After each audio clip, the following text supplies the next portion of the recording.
Masjid Al-Kafah ini di Legenda yang Masya Allah. Semoga Allah panjangkan umur kita semua dalam kebaikan, karena Nabi Sallallahu Alaihi Wasallam dalam riwayat menyebutkan orang yang paling baik man tala umruhu wa hasuna amaluhu.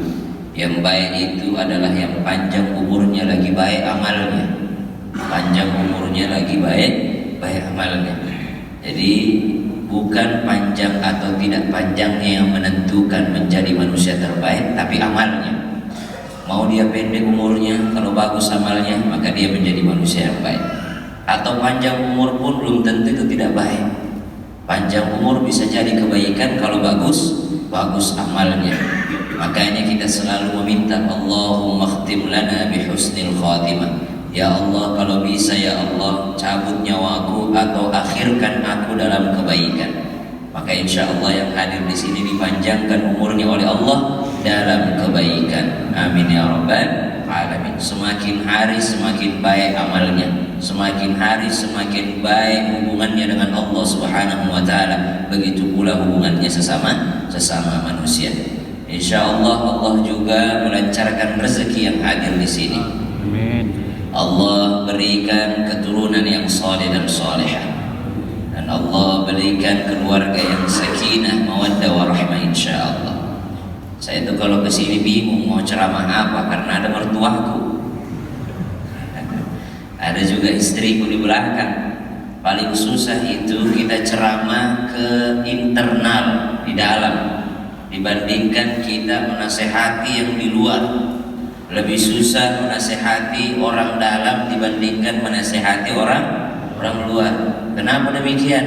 Karena yang paling tahu keburukan kita orang dalam, yang paling tahu celahnya kita orang dalam. Bapak Ibu sekalian tahu kalau Nabi Sallallahu Alaihi Wasallam banyak istrinya betul? Dan rata-rata Nabi itu istrinya banyak, betul? Tapi pernah nggak ada salah satu Nabi istrinya Rasulullah yang menceritakan keburukannya Rasulullah? Pernah nggak? Nggak ada satupun yang pernah menceritakan keburukannya Rasulullah. Bahkan nggak ada satupun yang mendapatkan keburukannya Rasulullah. Saking hebatnya kita, satu saja istri, begitu banyak keburukan kita yang terlihat. Disinilah dilihat kehebatannya baginda Nabi Sallallahu Alaihi Wasallam yang tidak pernah berbuat keburukan sama sekali. Kita satu orang saja kita temani hidup bersama, betapa banyak keburukan kita yang ia ketahui.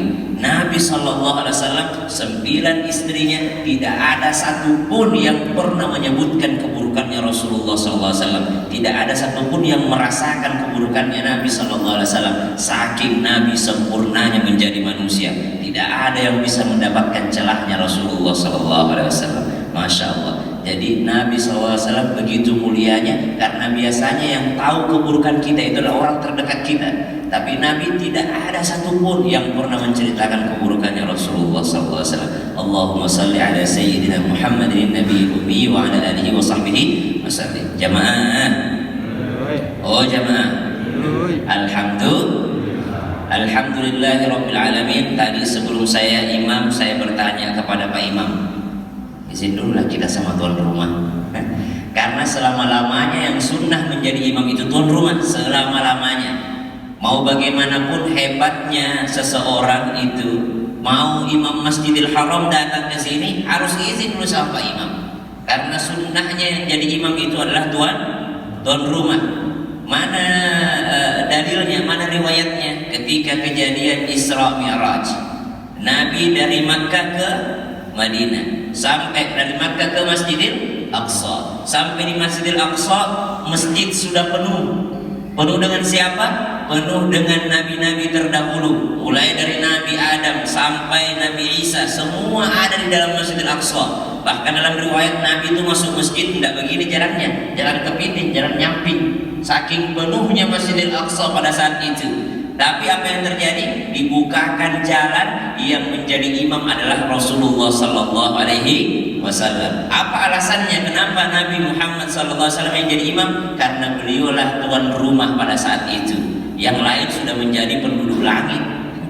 Yang lain nabi-nabi itu sudah diangkat sama Allah. Ada yang tinggal di langit, ada yang memang sudah dicabut nyawanya. Jadi yang satu-satunya penduduk bumi asli pada saat itu adalah Rasulullah SAW. Maka Rasulullah yang menjadi imam pada saat itu. Nah dari situ menjadi sunnah sampai sekarang yang menjadi imam adalah tuan rumah. Kenapa? Karena tuan rumah yang paling tahu makmumnya di daerah tersebut. Tiba-tiba saya datang subuh Jumat, saya sujud tilawah, Pak. Bingunglah jamaah. Makanya saya tanya-tanya sama Pak Imam, Pak Imam subuh Jumat di sini sujud tilawah atau tidak? Karena salah satu sunnah itu yang dilakukan oleh baginda Nabi, kalau Jumat subuh membaca surah As-Sajdah. Jadi bukan sujud tilawah yang sunnah, tapi membaca surah As-Sajdahnya. Karena ada juga beberapa masjid itu sujud tilawahnya yang dia kejar, akhirnya surah sembarangan yang dia baca, yang penting ada ayat sajadahnya. Padahal yang sunnah itu bukan sujud tilawahnya, tapi yang sunnah itu adalah membaca surah As-Sajdah atau Alif Lam Mim Tanzilul Kitab la raiba fihi min Rabbil Alamin. Di rakaat kedua membaca Hal ata 'alal insani hinun minad dahri lam yakun syai'an madhkura. Ya kalau tidak beberapa daerah melaksanakannya, di beberapa daerah juga tidak, ada juga yang tidak melaksanakannya. Saya tanya dulu sama Pak Imam, Pak Imam di sini di Al-Kahfi kalau subuh Jumat sujud tilawah tidak? Oh enggak, biasa aja. Maka kita bawakan surah Al-Kahfi. Makanya tuan rumah tuh sama satu daerah tiba-tiba tidak bisa, tiba-tiba datang mentang-mentang dia As-Sudais misalnya, mentang-mentang dia imam Masjidil Haram, dia jadi imam. Dia tidak tahu oh di daerah tersebut ternyata Syafi'i. Kalau Syafi'i bagaimana? Kalau Syafi'i basmalahnya jahar, Allahu Akbar, Bismillahirrahmanirrahim, basmalahnya jahar. Tak boleh kita tiba-tiba kita jadi imam di daerah Syafi'i lalu kita Allahu Akbar, Alhamdulillahi Rabbil Alamin. Nah, menyalahi warga setempat. Masyarakat imam itu harus yang paling pengertian terhadap makmumnya.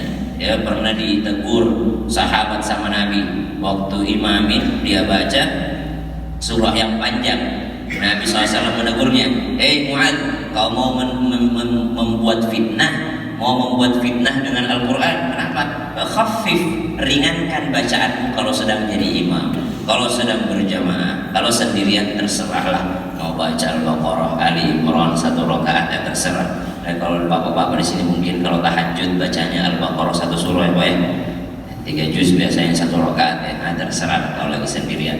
Tapi kalau lagi imamin diringankan. Jadi memang sunnahnya terus. Jadi saya mohon izin kepada Pak Imam di sini. Saya sebelum jadi imam tadi saya mohon izin sebelumnya. Kenapa? Karena selama-lamanya sunnahnya adalah tuan rumah. Apalagi subuh paling banyak perdebatan terjadi. Ada yang kunut, ada yang tidak kunut. Paling enak yang imam yang kunut atau yang tidak kunut? Paling enak yang kunut yang imam. Karena kalau yang kunut yang imam, yang ikutan kunut boleh ikutan, yang tidak ikutan tidak usah angkat tangan. Tapi kalau yang tidak kunut yang imam, kita ini yang mau kunut tidak dapat kesempatan. Jadi silahkan mengerti apa yang diinginkan oleh jamaah dan yang disepakati oleh masjid setempat. Mau kunut silahkan, tidak kunut juga ada dalilnya. Mau berzikir setelah sholat ada dalilnya, yang tidak berzikir setelah sholat juga ada dalilnya. Yang salah adalah habis sholat langsung kabur. Nah, itu yang ditegur sama Nabi. Kenapa buru-buru? Apakah engkau tidak punya permintaan kepada Allah? Ada yang mengeraskan suaranya, ada yang tidak mengeraskan suaranya. Semuanya ada dalilnya, ada ilmunya. Jamaah. Oh jamaah. Alhamdulillah. Surah Al-Kahfi salah satu sunnah di hari Jumat atau malam Jumat itu membaca surah Al-Kahfi. Tapi kenapa masyarakat kita banyak yang baca surah Yasin? Apakah salah membaca Yasin? Apakah salah keliru membaca Yasin? Ada satu riwayat ternyata menyebutkan barang siapa yang membaca surah Yasin was-Saffat dan surah As-Saffat, maka dia akan diberikan hajatnya oleh Allah Subhanahu wa taala di hari Jumat. Jadi siapa yang baca surah Yasin dan surah As-Saffat di hari Jumat atau malam Jumat, maka kalau ada hajatnya itu dikabulkan oleh Allah Subhanahu wa taala. Ini hadisnya dhaif atau hadisnya lemah. Ada juga hadis yang lain menyebutkan, siapa yang membaca surah Al-Baqarah dan surah Ali Imran di hari Jumat, maka dia akan diberikan oleh Allah kebaikan sebesar 7 langit 7 bumi. Ini juga hadisnya tidak sampai derajat sahih. Yang paling sahih dalilnya di hari Jumat atau malam Jumat adalah membaca surah Al-Kahfi. Kalau di sini katanya subuh Jumat surah Al-Kahfi. Oke, Masya Allah. Tapi bukan berarti kita menyalahkan orang yang baca Yasin. Kahfi, apalagi orang tua yang dekat dengan Al-Quran, maka mereka bisa melebihi Ashabul Kahfi. Kita nggak pernah tahu namanya Ashabul Kahfi itu siapa, kecuali dalam beberapa riwayat. Kita tidak pernah tahu pasti di mana kejadian di Ashabul Kahfi itu. Ada yang tahu di mana pasti? Tidak ada. Jordan mengaku, Turki juga mengaku, Syria juga mengaku, karena untuk pariwisata. Kapan Jordan mengakui bukan ini yang asli, tidak ada lagi yang datang ke sana. Kapan Turki mengakui bahwa bukan ini gua yang asli? Saya pernah ke sana salah satunya di Jordania. Kecil sekali guanya itu. Subhanallah. Ya, yang di Jordania. Ada juga mengaku di Turki, ada juga mengaku di Suriah. Jadi tidak ada yang tahu pasti di mana lokasinya kejadian Ashabul Kahfi itu. Tidak ada juga yang tahu pasti kapan kejadiannya. Tidak ada juga yang tahu pasti siapa mereka. Allah cuma sebutkan anak muda yang bersembunyi dalam goa dan Allah tidurkan 309 tahun. Apa hikmah kenapa Allah tidak sebutkan siapa mereka? Maksudnya siapapun yang menjadi hamba Allah dan menjaga keimanannya bisa seperti Ashabul Kahfi kedudukannya. Kenapa Allah tidak sebutkan di mana? Karena Allah ingin menunjukkan dimanapun asal kalian, dimanapun kalian berada, mau kalian orang Arab kah, mau orang Batam kah, mau orang Bugis kah, mau orang Padang kah, mau orang Jawa kah, mau dari manapun asalnya, kalau dia menjaga keimanannya itu mulia di mata Allah Subhanahu wa taala. Kenapa Allah tidak sebutkan waktunya? Karena Allah ingin menunjukkan siapapun kalian, dari manapun kalian, mau anak muda zaman now atau orang tua zaman old, atau mau anak milenial atau orang tua kolonial, ya semuanya bisa mulia di mata Allah kalau menjaga keimanan. Itulah kenapa Allah tidak sebutkan waktunya, Allah juga tidak sebutkan lokasinya, Allah juga tidak sebutkan pasti siapa mereka, karena kita masih punya kesempatan bisa seperti mereka. Yang tidak bisa itu menjadi nabi. Kalau nabi sudah tutup, sudah tidak ada lagi nabi, tidak ada lagi nabi, tidak ada lagi rasul. Tapi menjadi orang mulia seperti Ashabul Kahfi masih bisa. Jamaah Al-Kahfi ini bisa menjadi seperti Ashabul Kahfi, apalagi anak-anak mudanya ini, Masya Allah. Jamaah, bagaimana caranya? Menjaga keimanan dan juga dekat dengan Al-Quran. Apa hebatnya Ashabul Kahfi ini? Pas mau masuk di dalam goa, mereka tidak tahu kalau goa ini aman. Il awal fityatu ilal kahfi faqalu. Ketika anak muda itu, ketika al-fityah mereka berada di hadapan goa, mereka berdoa, mereka berkata, Rabbana atina min ladunka rahmah wa hayyi' lana min amrina rasyada. Ya Allah, kami membutuhkan, berikanlah kepada kami rahmat, ya rahmatmu ya Allah. Wa hayyi' lana min amrina rasyada. Ini kita kalau kita bayangkan ya, anak-anak muda mau masuk goa. Kalau anak-anak muda sekarang mungkin dia minta sama Allah, Rabbana atina min ladunka wifi. Pasti minta wifi sama Allah. Ya. Ini mau bersembunyi ini ya, Rabbana atina min ladunka kuota misalnya. Atau ini dia tidak tahu dalam sini mau ngapain di dalam goa ini. Setidaknya dia minta, ya Allah kasih kasur deh. Rabbana atina min ladunka kasura, misalnya dia minta kasur. Ya, atau ya Allah Rabbana atina min ladunka kelambu, dia minta kelambu karena mungkin banyak nyamuk di situ. Ini anak-anak muda, tapi mereka saking hebatnya, mereka minta rahmatnya Allah. Rabbana atina min ladunka rahmah. Kenapa minta rahmatnya Allah? Karena yang membuat kita hidup tenang dan bahagia ternyata rahmatnya Allah, bukan kasur mewah. Ada orang kasurnya mewah tidak bisa tidur matanya. Ada orang rumahnya mewah tapi tenang, tidak tenang hidupnya. Ada orang mobilnya mewah tapi setiap naik mobil mabuk. Ada orang bisa beli makanan apapun tapi tidak boleh makan sembarangan.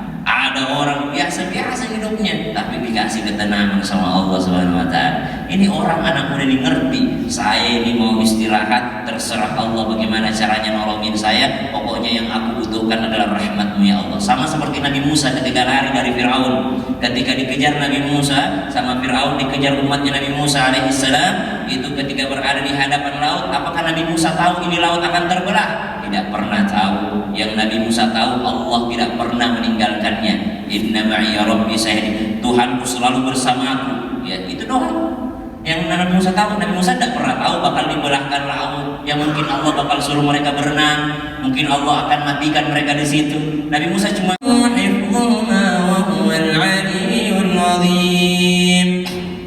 akhir-akhir daripada ayatul kursi ini sebenarnya bergandengan semua maknanya dengan awal-awal ayatul kursi. Allah berhak memberikan kesempatan, memberi syafaat kepada yang dikehendakinya. Allah yang menjaga, punyanya Allah semuanya. Jadi insya Allah hidup ini akan tenang kalau kita mengamalkan dan memaknai ayatul kursi. Maka pesan kami untuk anak muda yang hadir di sini, karena saya datang di sini bukan menceramai orang tua.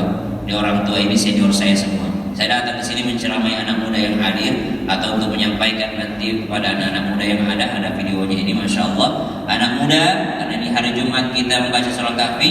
Anak muda, jagalah keimanan kepada Allah Subhanahu wa Ta'ala dengan khauf, dengan takut kepada Allah, dengan takut kepada Allah. Yang kedua, dekatlah dengan Al-Quran.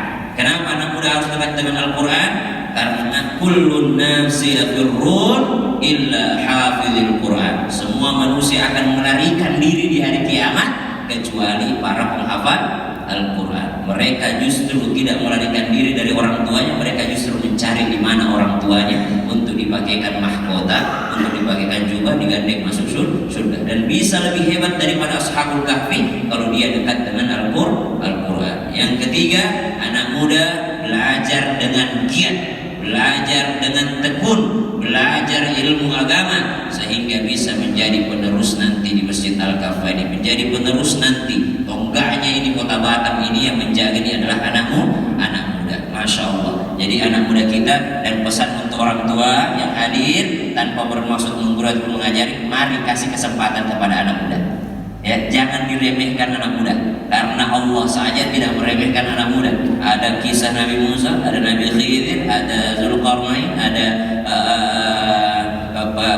yang punya kebun, ada tentang hari kiamat. Tapi justru yang menjadi judul di surah yang tadi kita baca di subuh hari, menjadi waktu sholat kita, adalah judulnya tentang anak muda, yaitu Al-Kahfi. Saking hebatnya anak muda, saking dimuliakannya oleh Allah Subhanahu wa Ta'ala. Maka jadilah anak muda yang menjaga terus keimanannya, banyak ilmunya, tapi berakhlak mulia di hadapan orang tuanya. Banyak orang tua kita, ada orang tua yang melahirkan, namanya ayah ibu. Ada orang tua yang memberi ilmu, namanya guru, ustaz.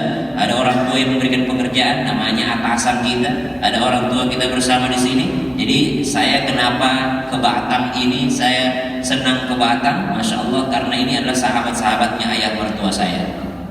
Salah satu inna abarral birra, dalam hadis Nabi, salah satu birrul walidain, abarral birra, berbuat baik yang paling baik, kebaikan yang paling baik. Abarral birra, kebaikan yang paling baik adalah menyambung silaturrahim dengan yang disambung oleh orang tua kita.